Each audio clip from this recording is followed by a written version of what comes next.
Medofo ene so ne wunia ba mama Kaakyire na hie mama Kaakyire FM ne sunie ene ye nkomo kakra bi na me no mienu ye betwetwe onyame anim onyame tumi ne bambo enye kese ewo wo so ba bi a wo bia se ya no pa se ya wi se ya numre menim se odonfo na dome enti wo so ono so adomo e de aseda na ye ema wo soro hene nyankopon anopa ba bi a wo bia no se wiase ne yema nyina akora epowo a ya warade ya wonyame ono a oso na okoro na obrade nyina so no enu tini sabre me ne we behia na waka kire osei ya radio yi so ya kasa kire banyansafo badwendwemba sa wo betra se na watie nyame asem na watie asem aba ene nyansa wom ye papa Dr. Adam Reku one mama Jane Yesu ka wo ho a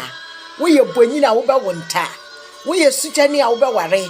yare bi da wo so e be ko na yare na kwa wie ye no yare na wie ye no aseda na ye ben ahofama ben ensembe no waka kire Awurade emma wasempa kanea no num wo ye muda ena kanea na dun wo mu ana kanea na dun wo ye nua bi no mu ana ya betena se ne adwendwene ho me nua de Awurade ayama me de Awurade ayama o eye sika anka wontimi nto aka se che ni bi a wontimi nche no enu nti ene tena se ye beduediem ne ye shine say buya se de bi anka kire wo no Awurade ema wasempa kanea ne num wo ye mu wate kanea ne duma wo be ye jimifo kanea ne duma wadwene besei kanea ni duma de wo beka kora wanto ho ase nanso anya nyansafo amana ntufo a ebeye o se wo yo nyansafo se de Bible aka le eye kwasea se wo yo nyansafo enu nti ne wo nua ba eye asan kakra bi ne be mama watie enye obi bia se ye nyina ye dofo ya de nyina ye nua ba na mama Mcbrown ye nua ba ya kansem bi na me papa no mpanimfo ahemfo bi ene asofo da bia me ka cho se me de metenase a empanyi tie me eya kakra bi na so aba wom ni nyansa wom ni timpanifo tie empanifo bi bisa me question kwasi broni be ka ne saa ena bi no so nti omo ho asese de nti na timba ne saa Yesu ka ye ho de a ono ne be kire ye kwampa no anwum ya ba wom o ensam so wom ema sampa kane anu wom wate sakane anu du wom di a wo be ye nyansafo a che na Awurade wo be yi wo mfenka se ya afiri ho ama ya furu ma ye tratra ya fura na epeba no ya fura na esu oba na opeka wa hye ne sasa walefo no onya bi wie ye no trase kutu na me no ebedi nkomo nya botre me ma me papa no ya home kakra me papa Dr. Adam Reku ba home kakra na watie na na ba Mcbrown nanu masem na u bi say na wife o ye dem me kind of cracho a cracho said me try say me did the year got into the shape of me but me fumu ha no esage ayemre me wa fat into me me call medical checkup and then my doctor was like there's an option for that which I also know I've seen a lot of people do I did it and Mama Mcbrown no of the major hospitals. I went through the normal process and I did it for myself. However, do a question me to me you are. Nana Mama Mcbrown make a say no. Nana yada wase me dofo sabe de bia me ka kire wo say. Ensend bi wo ho a enye me na me ba mo wahu wate unim de yakọ nyina. Ye nua ba Nana Mama Mcbrown sebe mpraduasa. Nana Mama Mcbrown tinka kire Ghana fo so wetimu fa aboa kramane na o su kire kramane na o kana sam kire kramane sa kramani ontie na Awurade mano oba eye nipa obetimi ne na di nkomo enna Nana Mama Mcbrown de awawie awo ba ni bia wie ne yafunu ye kese o woni sika enu nti no o de akoye ne yafunu ama ne yafunu ye tratra na me ba be kire wade aketua bi say Nana Mcbrown ebra no wo superba na ne aboa krama na edi nkomo no enka Kaakyire bi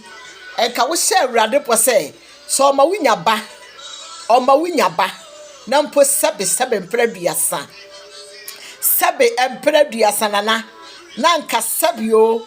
enya de ne tantayo na mo hye yenua bayi yenua meya be ye di asafo nana am say wo hye nyame ka kire so obem wawo na nka wa ye te se yenua beya nana nka wo be te ase nana Mcbrown sabi yenua menka se onye o menka se asai na mo nana Mcbrown tama ne wo peba no se awurade e ka kire o se wo de sa yenua beya begina ho ana di asafo meya ba ama wa ye te se be ne wanya ba wo a nana enka wo be fa asemwe mekasa kire be nyansafo ba dwendwen ba wate mekasa kire nyansafo se di awurade timu ye nipa nte ase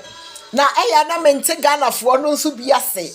se yenua binom eye niema bi a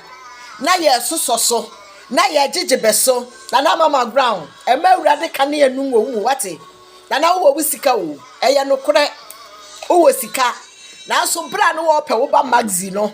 na no wo pe magazine na wo ne aboa kramane ni di nkomo no wo ka wo nsam kira aboa kramane na no wo sufre aboa kramane se awurade hwe de wo ne aboa na ye se o ma wo ba wo betima ye ne saa na ye den e ba ne sen eniema we na ekoso wo wi ase na okoka na akoye bibi te se wani biri obi eye wo anka wo beye na mo sabi nyansafo so tenase a na bisa se na nyankopon na yesom no ye gini di no efisa ye nu mo nsam no ene ne ye gina so de ka ye nsam no o ye gina ye nu mo nsam so na Mcbrown kasa no ne krama ne kasa no na obi a osufre na do osufre awurade sa nyame ya so no bo no sa nyame ya so no nwono no enua no sa ne ye nua binum a awurade aye mwadom anyinya position bi anya ba bi agina adenti no obi de ye de mutim ka ne nua be ma Kevin eniama bebre no wo ye boa Ghana man Africa fo na so asemwe wo de wanu atum ma menka bibi nkire wo se wotimu di gift yo se yatam se akoya ne to ni kuna asisa Ghana skama na ye de a na wo se wotu na Mcbrown fo njeje so se one ne de ne ho na Mcbrown nya one ne de ne ho owo nyame nana asemwe di odo no obeka se nkwase ase ne meka na di otane wo na wo adwene se otane wo no obehu se wa ye mfonso eno de ade bi wo ho aya na benti ase se ye nua ne Ghanafo no mutimu ye bibi te se de ase wiase no na abrabo na mo obo no eye mo ankasa nipa ne manipa ye nipa o nipa da sani ne manipa ye nipa one ne manipa ye nipa enti niama bi wo ho ne se wo ya wo se wo hu se de basrefo anwo no se so de me ye be ye Christopher na enti se mo ginyame di mo wa asofo no ma be bo mpa ye mamu na ne ye ken na asofo ayira nyina bebre na ye mre mo bia o mo ankasa da chi awie ye no da chi ankwa ama no na Mcbrown bisa wo hu se ye de ne nyame ma wa wo kere ye awade ye podi ye mfa nto nchene awade ye kura de ye mfa nto nchene awo ye nipa eye wo de awade anya wo de a etifiri wo sabato wo ba wo ne de opekura wo ne wo ntwea manso mfie ha ye bo din se ye wo ba no nana awurade bia no hu se wunya ba na fofofo ntama se de wo ne asinifo ebi ne benya amane bi ntam na ebia nka de wo beye no enne hwe yafuna wo breye ohuhuru mu wo bompa ye guso no enne sa yafunu na ye kasinti nana Mcbrown ebia wo siwuti ase wate asama meka kira wo se fada na dwene Maxwell enya wo property o but baby Maxi eye wa japade a esombo baby Maxi eye japade a obi ntimu ngimfiri wo nsam da dana ekasem nya kira se fada na dwene wate sadia wo be ya kama ama Maxwell onja wo honko sadia wo be ya kama ama UTV for wo tena so a wo ho ayefe wan dwene wo ba no ho ana akura we ni mfie yesen akura yin nuru ba bia o na de na wakoye na eye wo sensunsanso obi ani so no sa na ye wadwene paracetamol mpo unya doctor fo anyansafo papafo a be ka kire wo sanya da bia no tu ye e wo se wo fa paracetamol na wo no efri sensunsanso ho nana Mcbrown ena futu sama me ka kire wo ne se nana why am fonso na nso de why yi no eye wo se sesi ya yi de ebeto da eye papa bi so aduro ebeto da saa bra no ya muntimu ma abontere meka wo me sa me ni abrofo bi ni ma ni agora abrofo ma na yehu ba ti nwigu beti suru bebre na hye wege obi woti nwi ne pa nso wege hye so ebe ye de ne se broni ba ba ma wahu me ni broni ba bi koye adwuma da koro pe owro no hu sei na tade no eye se nka etu ne wege no me ye di mankasa ono so ye fast hu sei ma hu ono adi be na nsan na o ka kire me sei minim say ya hye wege no me share down share ne saa odi ma sema broni ba ne ka kire me o ka kire me say on pese da bia no nipa be o pese o na mabontena nipa hu no da bia sa de o te ye no but edu say o ne na busua na ba bibi so ho a o kwa e wo so de se de ono ankasa te ye etu hu ne na e bia next time hu say ono a ha sabe e ma ba ye pono abaya abrofo yi no bi kura wo ne tifie na nso sade aye ne hunti no wo hu say ono a enso Africa fo nko a menua na Ghana fo ade bi wo ho a moya ya mo nana mo nwene hu say wo de wo sika no wakoye enti wo akoye wei ama wo nua bi no nte sesebe ma be ye di asafo e no be nko no madranwu nana be so be nye den sade nyame abo be nte sebe de benka nipa ho onya ade e betufo monya ade e be hye nyame animu nya monya ade e be hye wo nua bi nkunan sika ne de wanya o na so hu se sika ntima ntoba ama wo obre ya ansa no wonya hwe ma ba ya kakrakai obi tinyim wo ntafo nyina sade ahodo a wo de wo dwene se wo sa nipa ne yam ebetimu to ma ne wo ena me kasa kire me nua ne Ghana fo a sebe eya mo sam anya ba bi atena eya mo sam ye celebrate fo he eya na edru ba bi a sebe ya yete abrochire ha yetimu ni nipa bi abrofo bi mu anase ye abrofo be bre na ne be hwe Africa fo life a obroni bi tim bi sase adenti na Africa asebu a wo ka broni nti ase o broni nti ase broni nyi ntum da obi sase how aden wahum sebetima ye possible wahum aden nti dia nti na base e wo se timu basa amanfo ma biro sabe obi nya obusua ni menka asafo sika kohwe obi na so ewiase oman a yetimi kura ye firi mu aho ntamu a yete efi abusua ye dam no ebi ni wo hawo pa ebi ni wo aho kire pa na so boafo no se de da bi anka no me papa ye ne ye den obi wo 1000 o yiso 1 euro kura ed ne ma no obi so 1 euro obema obi 50 cents eye die ntia akoma ne adwene no eye adwuma ntem akoma ne adwene no eye adwuma ntem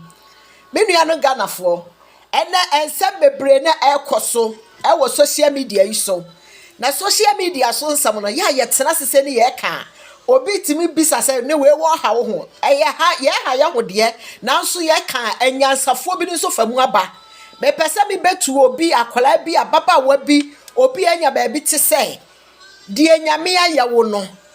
me nua dofo oba be ma a wo no wo yerete na oba wadwene se wo kwaye ne be ma no de onkwaye bio uwu achi wasetena no kura wutim no mayare ya mo na dada ni hwe mayade ya mo na dada ni hwe na nsem nyina po ne yade to abontene saa ewiase abrabom nsane ni nyina ne yade to abontene saa ena mebeka sa kire mu a mode amofra mo ho sa mo ye celebrate for eniama ekoso wiase no edne said yempanyika opani yeso aya wo bre enu nti na afutu sampa me de pa platform yi so no na Mcbrown enipa bi ni madi ho yiawo enipa bi ni masu Mcbrown wakwaya woto wakwaya woyam wa wonye woto na nkampo kamwanu tum de enipa aka nyina no be kirekirim o ware wukuru maso de akura ne nsama nkamfa edipa nkamfa wo ho nana ede ne woje se adwuma a wo ye nti entade a wo be hye edina gina ho atwa photo nti wandwene wo ba magazine no ne aboa kramane adi nkomo se awrade nfa ne nche wo no wandwene wo ba no ho nana Mcbrown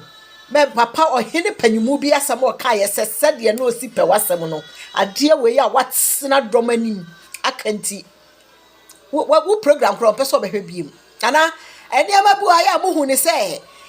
ya na ase wa na do ho eno ne make say nipa ne manipa ya nipa o wo de ya na mo ya sa eniama ni wi a mo ye no kwafo a mo hwe viewers na mo wo eniama bi a mo ya nipa tu de akire hwe ene be hwe mo biem ebo bi adansifo to twene ya ne saafo no ho ahia o mo hwe nipa binom de nyame opagyabe hwe nipa binom abetoto onwom begigi dini ne ba wo he hwe ye nua ba piesie Esther sister yi kane no obi aponim no enso ne hwe se wotena se na wo hwe ne niam a wo ye ne nsem bi a wo ka e ma na begigi amanfo okunu nom e ma na be ye be ho de be pe betena social media so gugu be ni mase no na ebi nie me obi awie ye beba wa hu nipa ansam amanfo eka hwe me ya bi nua be ma kofi adoma wanwani me bi se me ho se enti se kromfo ana se obi opewakun obi opewapiraw na atindi bread na sensa no bread na wonsa honkwa na ode yesa na wani mini ho amowani amfa se kotokura nsi wutim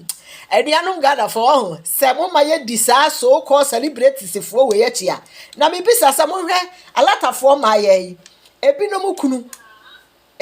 kunu ye parrotfo what is alatani baby be ni kunu a o ware no anase sei alatafo ma no yehu be wo hefa tie nwum no ho a what about supreme way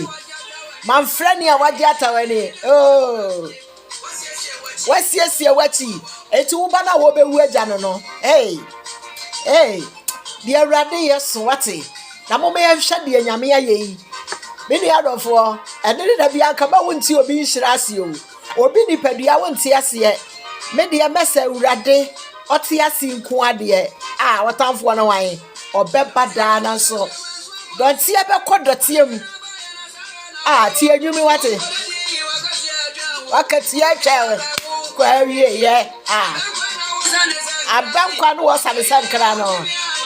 simi badu dan yasi a wofo no bi abaja hoko ti anwuni bi otie bi mekọ mechi kakra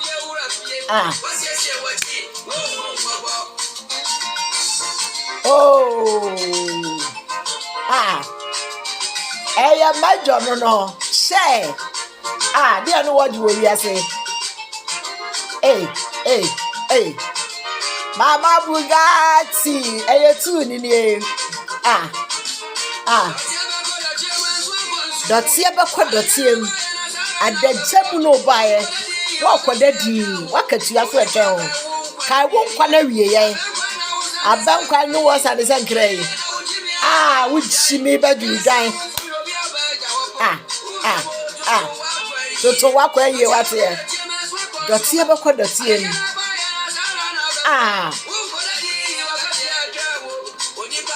wonkwa wie ye ahakura ne yende no abankwa no wo sade sankrai wonkwa wie ye no wuchi me so adu dan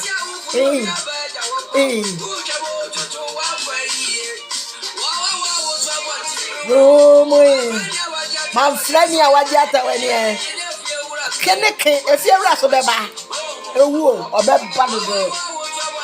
room belofo anabe no hia ye unu aba mama ka tie nie se de bi anka me de ya na mpanyimfo bi ni bisa mensem na be bisa mensem sana na me de aba ma wo so watie bi se de ekoso no ye se mpanyimfo bi ntie ye nua aba na la mama Mcbrown na na maame a wo abreche na na mama Mcbrown maame uno oba den kasa wate edom do no na wo hwe so na edom antan no na na ma masem ya wie ye ne se na na mama Mcbrown edom do na hye na edom antan wo kai se na wo ne aboa kramane etina wo kam edi nkomo eye wa no be kai wo ne aboa kramane kasa se urade ncha wo ba na nkahwe wo bam na magzi na ma obi awo bubu agudam obi awo ma nani afira obi awo ma ne sia tutu na nka wanya baby magzi na sebe wo fukura baby wani nse ya na mama Mcbrown ka magzi nti fire dance die se na wo peba wunya ba no eno na ma wo fira yesa na nka obi so mfantu no hofo asemwe na mama Mcbrown baby awo eye bomb media ma wo ofa ebeboa wo tie nso tie nwom no kia ne ke efiewura so bepie wasiesie wachi ohun mobo what about Tisupuru? Medasi bebre, Mama Kaakyire ni, eye wobi nima, wobi chire, Mama Kaakyire FM nusunye, medase, wonsaka, ti asemi mwaba, sande fama unu ya share video no, na enko, oba, o super ye funu no, ene enya ye funu na wie, diasana ye no ho, eno na mede bra, o se tie munsem, medasi bebre.